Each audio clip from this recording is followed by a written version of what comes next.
क्या आपने कभी महसूस किया है कि आपका मन आपका नहीं रहा? कभी कुछ करने की ठानते हैं, लेकिन मन बीच में ही बदल जाता है। कभी शांति चाहते हैं, लेकिन विचारों का तूफान शांत नहीं होता। बुद्ध ने कहा था, मन ही सब कुछ है, जैसा तुम सोचते हो वैसे ही बन जाते हो। आज की इस गहरी कथा में हम जानेंगे बुद्ध के वो 7 रहस्यमय तरीके, जिनसे उन्होंने अपने मन को ऐसा साध लिया कि एक साधारण राजकुमार सिद्धार्थ बुद्ध बन गया। राजकुमार सिद्धार्थ का प्रश्न।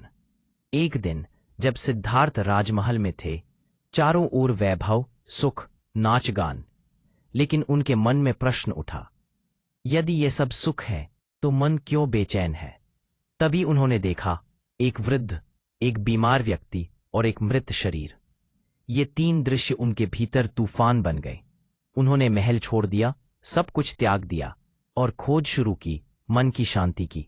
पहला तरीका, सजगता, माइंडफुलनेस। बुद्ध ने कहा, सौभाग्य, जो व्यक्ति हर पल सजग रहता है वही अपने मन का स्वामी है। उन्होंने जंगल में बैठकर यह अभ्यास किया कि हर सांस को महसूस करो। सांस लेना, देखो, सांस छोड़ना, देखो। धीरे धीरे मन शांत होने लगा। एक दिन उनके शिष्य आनंद ने पूछा, भगवान, क्या सिर्फ सांस देखने से मन शांत हो जाता है? तो मन अतीत या भविष्य से मुक्त हो जाता है। वहीं से मन का नियंत्रण शुरू होता है। मन भागेगा, लेकिन जितनी बार उसे लाओगे उतना वो तुम्हारा हो जाएगा। दूसरा तरीका, इच्छा का निरीक्षण, ऑब्जर्वेशन ऑफ डिजायर। बुद्ध ने जाना, दुख की जड़ तृष्णा है। उन्होंने देखा, मन हर पल कुछ चाहता है, कभी वस्तु, कभी प्रशंसा, कभी सुख। उन्होंने सिखाया, इच्छा को दबाओ मत, बस उसे देखो। एक बार एक भिक्षु उनके पास आया, भगवान, मेरा मन बहुत अशांत है, मुझे ध्यान नहीं लगता। बुद्ध बोले, अशांति का निरीक्षण करो, उससे भागो मत। जब तुम अपनी इच्छा और अशांति को केवल देखना सीख जाओगे, तब वो खुद ही शांत हो जाएगी। बस देखो और मन की शक्ति बढ़ने लगेगी। तीसरा तरीका, मौन का अभ्यास। बुद्ध कई दिनों तक मौन रहते थे। एक बार उनके शिष्य ने पूछा, भगवान, आप क्यों नहीं बोलते? बुद्ध ने उत्तर दिया, जब शब्द कम होते हैं तो मन स्पष्ट होता है। उन्होंने कहा, मनुष्य तब सुनता है जब वह बोलना बंद करता है। मौन उन्हें अपने भीतर झांकने का अवसर देता था। बिना फोन, बिना बात, बस स्वयं के साथ, मन धीरे धीरे स्थिर होगा।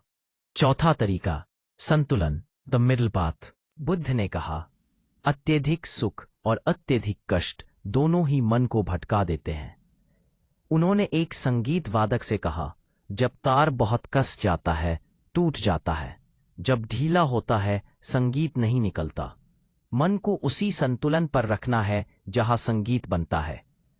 हर काम में संतुलन रखो, यही मन नियंत्रण की कुंजी है। पांचवां तरीका, करुणा और प्रेम भाव, कंपैशन एंड लविंग काइंडनेस।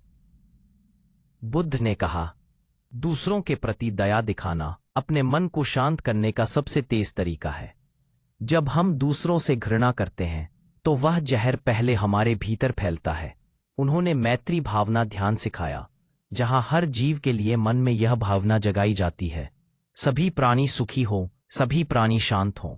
धीरे धीरे मन का क्रोध और द्वेष मिट जाता है। मन हल्का, शांत और नियंत्रित हो जाएगा। छठा तरीका, अनित्यता का ज्ञान, इम्परमानेंस अवेयरनेस। बुद्ध ने महसूस किया, सब कुछ बदलता है, शरीर, विचार, संबंध, भावनाएं। जब यह ज्ञान भीतर गहराता है, तब मन किसी भी चीज से चिपकना छोड़ देता है। उन्होंने कहा, जो यह समझ ले कि यह भी बीत जाएगा, उसका मन कभी नहीं डगमगाता।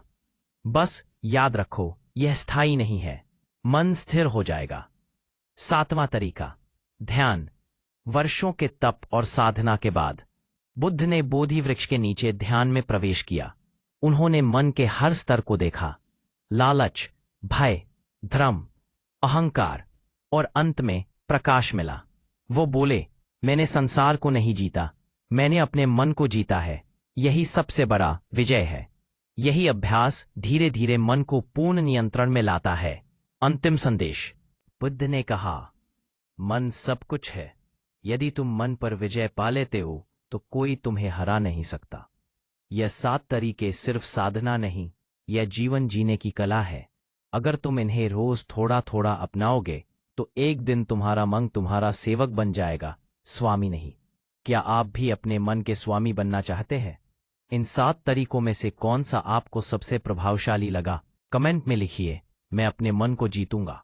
और याद रखिए, बुद्ध का मार्ग कठिन है, लेकिन जो इस पर चलता है वो भीतर से स्वर्ण बन जाता है। सब्सक्राइब करें ताकि अगली बार हम बुद्ध के ध्यान की रहस्यमयी शक्ति पर और गहराई से बात करें।